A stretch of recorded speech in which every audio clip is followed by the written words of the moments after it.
limitations. I'm saying this to make sure that this state, the Russian people, is giving its armed forces everything they can to make sure that they accomplish the goals that we are all faced with. And our goal is to ensure security of the Russian people, to ensure security for our people and the future of Russia. Tensions between Russia and the West are growing rapidly. President Biden considering deploying thousands of troops to Eastern Europe. There are now 100,000 troops on the eastern border of Ukraine. Russia is setting up field hospitals on this border. Ukrainian troops are watching and waiting, saying they are preparing for a fight. Should Russia take further aggressive actions against Ukraine, the costs will be severe and the consequences serious. It is only a few weeks since President Zelensky raised the spectre of a resolution when he told Sky News that NATO membership would end the war. If we want to stop the hot stage of the war, we should take under NATO umbrella the territory of Ukraine that we have under our control. That's what we need to do fast. And then Ukraine can get back the other part of its territory diplomatically. What if the fate of Europe hinges on, like, a canal and an ex-boyfriend who just can't let go? Oh. You sent us a ton of material on the Russia-Ukraine war, wanting to understand, the why behind it all. And you're not alone. It feels like everyone's kind of trying to make sense of this tangled mess of history and economics and personalities. Yeah, no, it's definitely a complex situation. Today's deep dive is all about kind of untangling those threads. We're going to go way back to explore the roots of this conflict, those long-standing tensions. We're going to help you understand the motives driving each player. We've got a really cool mix of sources for this one. Excerpts from articles, YouTube videos offering like different viewpoints. We even get a peek into Putin's own historical essay. So let's dive right in. Sounds good. Okay, so to really grasp what's going on today, we need to go back centuries, like way back, before Russia as we know it even existed, back to the 9th century to a place called Kyivan Rus. Kyivan Rus. Okay, take me back in time. Kyivan Rus. It was like the common ancestor of Russia, Ukraine, and Belarus. And here's the kicker.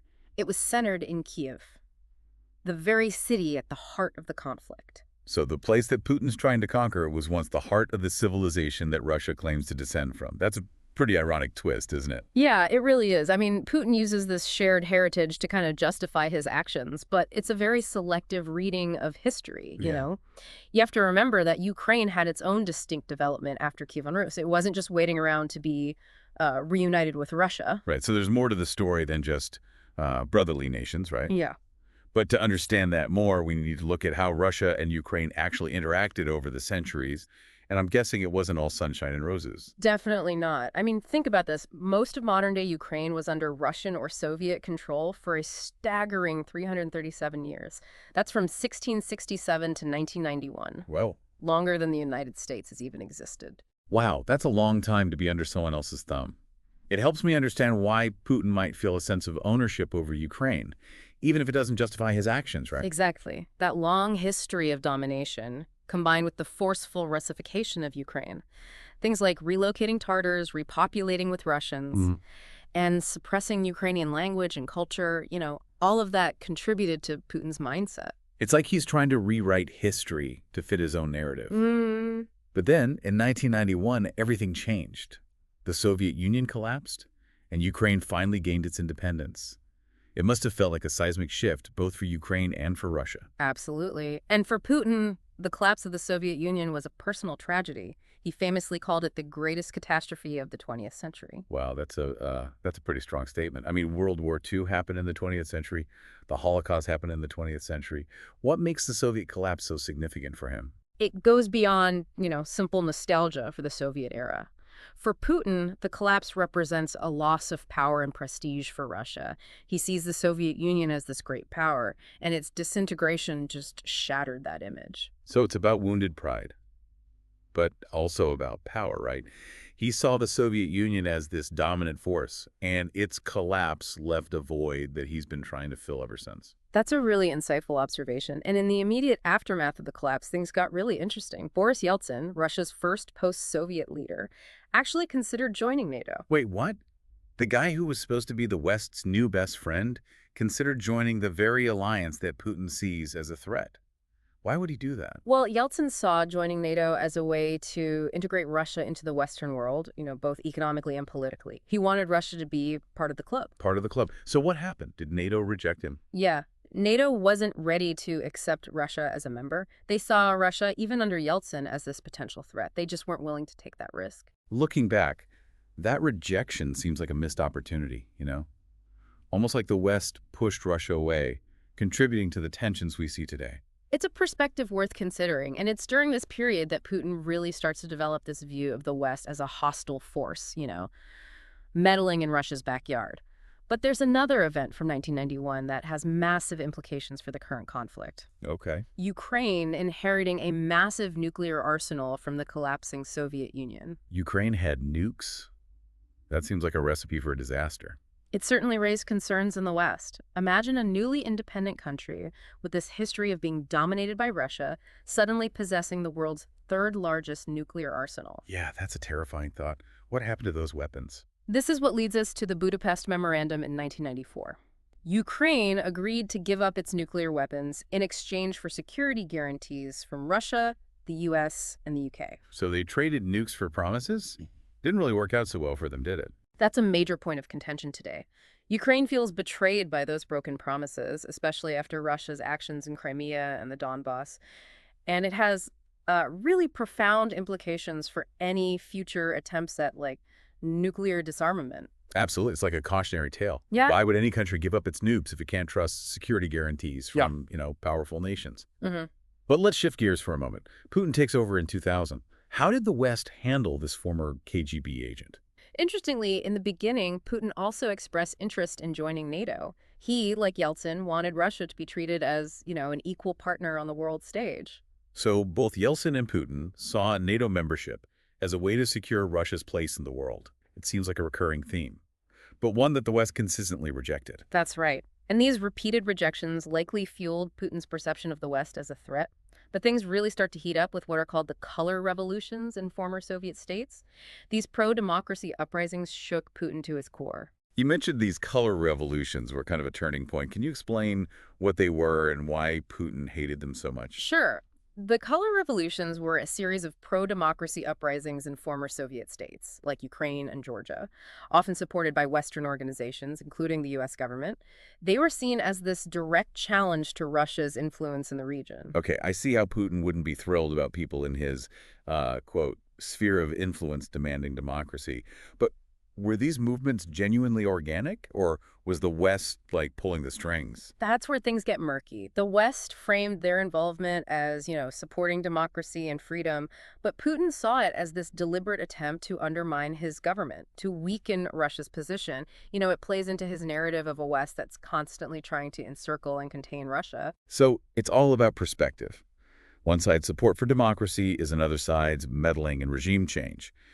I'm starting to understand how Putin's paranoia about the West took root.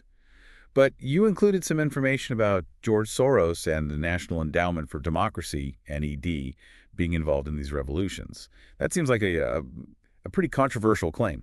Yeah. Soros's Open Society Foundations funded a lot of pro-democracy groups in the former Soviet Union. And the NED, which is funded by the U.S. Congress, also supported these groups. So, depending on your perspective, you could see it as either legitimate support for democratic values or, as meddling in other countries' affairs. Right. It all comes down to whether you believe the West was genuinely promoting democracy or just trying to manipulate events for its own gain. Yeah. I can see how this fueled Putin's distrust of the West. But even more alarming is that you included a CIA director's warning from back in 2008 that essentially predicted this whole conflict. That's right. William Burns, the current CIA director, was the U.S. ambassador to Russia at the time. He sent a cable back to Washington warning that NATO expansion, particularly into Ukraine, could provoke Russia and potentially lead to war. Whoa, he saw the writing on the wall. So why wasn't anyone listening? Why did the West continue pushing for NATO expansion despite these warnings? That's a question historians will be debating for a long time. There were definitely voices of caution within the U.S. government, but they were ultimately ignored. The allure of expanding NATO's sphere of influence, of containing Russia, it just seems to have outweighed the potential risks. This is starting to feel a bit like a Greek tragedy. like a series of choices and miscalculations that just led to an inevitable catastrophe. We've covered a lot of historical ground here. What I'm really starting to grasp is how deeply Putin's actions are rooted in this sense of historical grievance, of Russia being wronged by the West. Exactly. It's not just about, territory or resources. It's about restoring Russia's perceived greatness, about righting past wrongs. And that just makes this conflict much more difficult to resolve. But there's another layer to this story that we haven't even touched on yet, the role of energy. Energy. Okay, I'm ready for the next layer. Let's hear how energy fits into this tangled web. Yeah, energy plays a huge role in this whole conflict. It's where the economic stakes become crystal clear, and we really see how interconnected Russia and Ukraine are. Think of Ukraine as like a bridge, a gas bridge. A gas bridge. I'm intrigued. Explain that a little further. For a long time, Ukraine's vast network of pipelines was the primary route for Russian natural gas to reach Europe. And remember, Europe is Russia's biggest energy customer, so keeping that gas flowing, it's vital for Russia's economy and its political leverage, of course. So Ukraine was literally sitting on a pipeline of gold. Yeah. Did that factor into Russia's decision to annex Crimea back in 2014? Absolutely. Crimea wasn't just about historical claims or protecting Russian speakers. Control of Crimea also gave Russia access to potentially vast offshore gas reserves in the Black Sea. It was a strategic move with both political and economic implications. Okay, so it was a land grab and an energy grab. Two birds with one stone.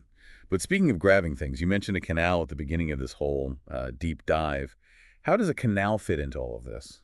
Remember how we talked about the forceful Russification of Ukraine? Well, that included redirecting water resources to Crimea, which is naturally a pretty arid peninsula.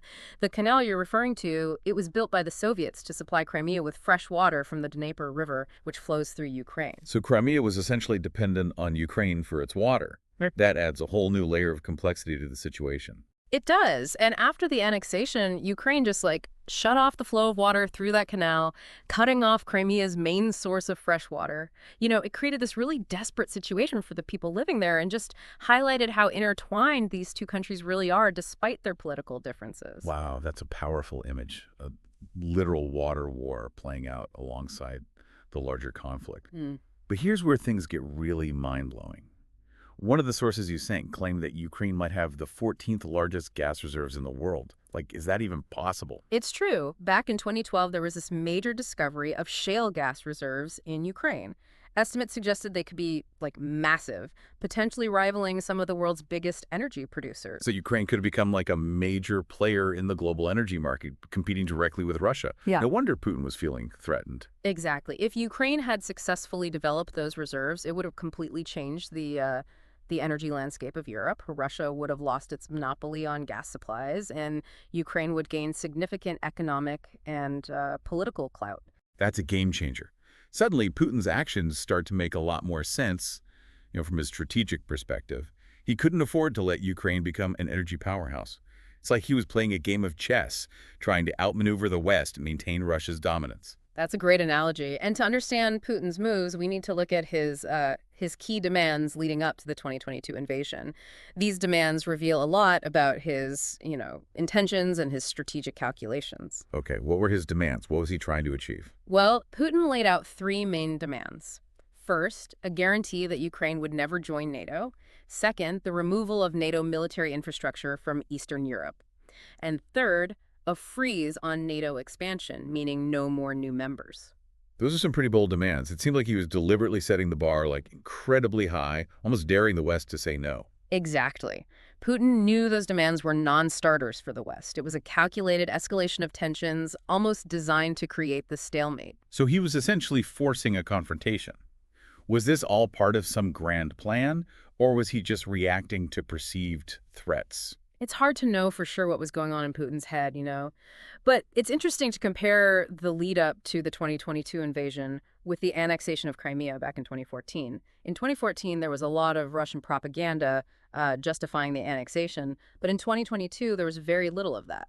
That is interesting. Why the difference? Was he just being more brazen this time around? Maybe, yeah.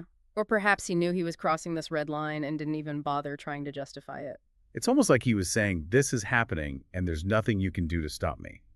But even if we accept that Putin felt threatened by, NATO expansion and Ukraine's potential energy independence, there's still this deeper, more ideological motivation at play, right? This idea of him as the gatherer of Russian lands. Yeah, you're absolutely right. We can't underestimate the power of that narrative in shaping Putin's actions. He sees himself as this historical figure destined to restore Russia to its former glory, and that includes reclaiming what he sees as rightfully Russian territory. So in his mind, Ukraine isn't just a neighboring country, it's an integral part of Russia's historical and cultural identity. And that makes this conflict much more than just like a simple geopolitical dispute. It's about identity, about legacy, about righting perceived historical wrongs. Exactly. It's a deeply personal mission for Putin, and that just makes it even more dangerous. But we have to remember that the West isn't just this, passive observer in all of this. Their actions, especially concerning NATO expansion, played a role in creating the conditions for this conflict. You're right. We can't just absolve the West of responsibility. They made choices, sometimes ignoring warnings, that pushed us closer to this point. It's like this tragic dance, with both sides moving closer and closer to the abyss, each step driven by, a mix of fear, ambition, and miscalculation. And unfortunately, it's the people of Ukraine who are caught in the middle. Okay, we've unpacked the historical baggage, the energy games, Putin's ambitions, and the West's role in all of this. But what does it all mean? Where does this leave us? What are the potential outcomes of this conflict, and what are the long-term implications for the world order? Yeah, it feels like we're standing at a crossroads facing this future that's uncertain and potentially very dangerous. What are the possible scenarios we could see play out from here? That's the million-dollar question, isn't it? One thing's for sure, though, this invasion has really shattered any illusions of a stable and peaceful Europe. We're facing the most serious security crisis since the Cold War. Yeah, it's like everything we thought we knew about the world order has been turned upside down. And the sense of instability is rippling outwards. We see NATO members scrambling to bolster their defenses, almost as if they're waking up from this long slumber. Yeah, it's ironic, isn't it? The very thing that Putin feared, NATO expansion, is now happening at an accelerated pace as a direct result of his actions. His attempt to weaken NATO has actually strengthened it. It's rallied countries around this common enemy. It's talk about unintended consequences, right? But beyond the geopolitical maneuvering and the military buildups, we can't forget about the human cost of this conflict. Millions of Ukrainians have been displaced, homes destroyed, lives upended. It's a humanitarian crisis of just immense proportions. Absolutely. The human suffering is it's heartbreaking. And it's not just confined to Ukraine. The war's ripple effects are being felt globally. Energy prices are skyrocketing, food shortages are looming, and economic instability is spreading. Putin's gamble has destabilized the entire world order, and it's really hard to predict what the long-term consequences are going to be. It's a stark reminder that in our, interconnected world, conflict in one region inevitably impacts us all. But going back to Putin's motives for a moment, some argue that this was all about his ego, his obsession with, restoring Russia to its former imperial glory. Others say it's more pragmatic, about controlling resources and preventing Ukraine from becoming a Western-aligned power. It's probably a combination of factors. Putin's worldview, it's this complex tapestry woven from history, grievance, and ambition. He clearly sees Russia as this great power that's been wronged by the West, and he feels this responsibility to, right those wrongs. But there's also this strategic element to his actions. He's trying to assert Russia's dominance, to secure its sphere of influence and prevent what he sees as Western encroachment. So it's this mix of personal ambition and strategic calculation. But even if we understand Putin's motives, does that help us find a path toward peace? Or are we just trapped in this cycle of escalation with no easy way out? That's the million-dollar question. There are no easy answers here, and any solution is going to require, these complex negotiations and compromises from all sides. But understanding Putin's perspective, that's at least a starting point. It allows us to, anticipate his moves, identify potential areas of agreement, and craft a strategy that addresses his concerns, without sacrificing Ukraine's sovereignty and independence. So it's not just about condemning his actions or demonizing him as this, villain. It's about trying to understand the historical and geopolitical factors that drive his decision-making. Only then can we hope to find a way out of this quagmire. Exactly. And this brings us back to the role of the West. we can't just absolve ourselves of responsibility. Our actions, particularly regarding NATO expansion, played a role in creating the conditions for this conflict. Recognizing that is crucial if we want to prevent similar situations from arising in the future. So it's about acknowledging our own mistakes, learning from them, and working to build like a more stable and secure world order, one that respects the sovereignty of all nations and prioritizes diplomacy over military confrontation. Exactly.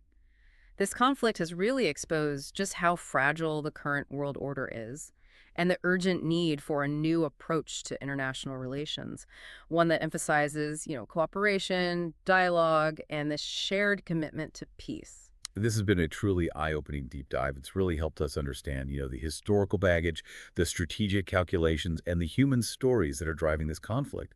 And while there are no easy answers, I think we're all walking away with a deeper appreciation for the complexities involved and a renewed sense of urgency about finding a path toward peace. I agree. This conflict is just a tragedy for everyone involved, and it's a stark reminder that peace is a fragile thing that we must constantly work to preserve. So to all of you listening, we encourage you to keep exploring these issues, to engage in thoughtful conversations, and to advocate for peaceful solutions. Because ultimately, it's through dialogue, understanding, and a shared commitment to diplomacy that we can hope to create a more peaceful and just world.